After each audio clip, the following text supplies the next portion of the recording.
नमस्कार साथीहरू, तपाईहरु अहिले हेर्दै हुनुहुन्छ विमल भ्लग युट्युब च्यानल हेरेर बस्नु भइरहेको छ र यो विमल भ्लग युट्युब च्यानलमा तपाईहरुले यो भिडियो लास्टसम्म हेरेर साथ सपोर्ट गर्नु होला। ल गाइज, आउनुहोस् त आजको कुराहरू गरौँ। Oh guys, welcome back to my mini vlog. I hope हजुरहरू सन्चै हुनुहुन्छ होला। म पनि एकदम सन्चै आरामै छु र आजको दिन निकै नै गर्मी र घाम निकै ताजा लागिरहेको छ। Guys, welcome to another new episode and new vlog and my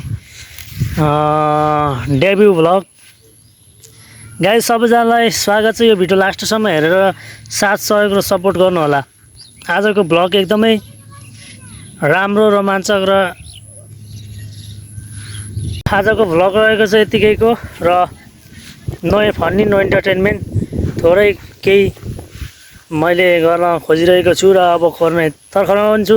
यो भिडियोमा तपाईँहरूले सक्दो लाइक, कमेन्ट, सेयर, सब्सक्राइब गर्नुभयो भनेदेखि मैले अझ राम्रो भ्लग तपाईँहरूको सामु लिएर आउने छु र आउने बाचा गर्दछु र तपाईँहरूले यो भिडियो हाम्रो लास्टसम्म हेरिदिनु होला र लास्टसम्म हेरेर साथ दिनु होला। यो दिन भनेपछि एकदमै रमाइलो तरिकाको, एकदमै घमाइलो छ, एकदम हावा पनि चलिरहेको छ र एकदमै स्मुथ, दामी ब्याकग्राउन्ड, दामी चाहिँ छ हाम्रो दिनहरू र मौसम र अहिलेको वातावरण हेर्न सक्नुहुन्छ। गाउँको एकदमै दामी मौसममा बसेर चट्ट आँपको फेदामुनि बसेर चट्ट घाम शीतल ताप्दै बसिरहनुको मजा नै बेग्लै रहनेछ। गाउँमा हेर्नु होला, धान अस्ति नै रोपेको धानहरू सबै हरियो फिरिसकेको अहिले अवस्था छ।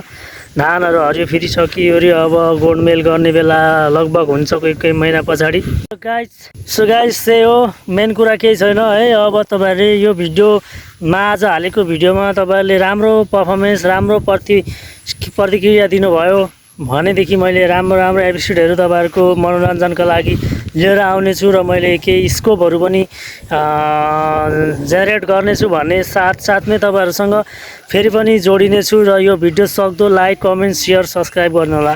धन्यवाद।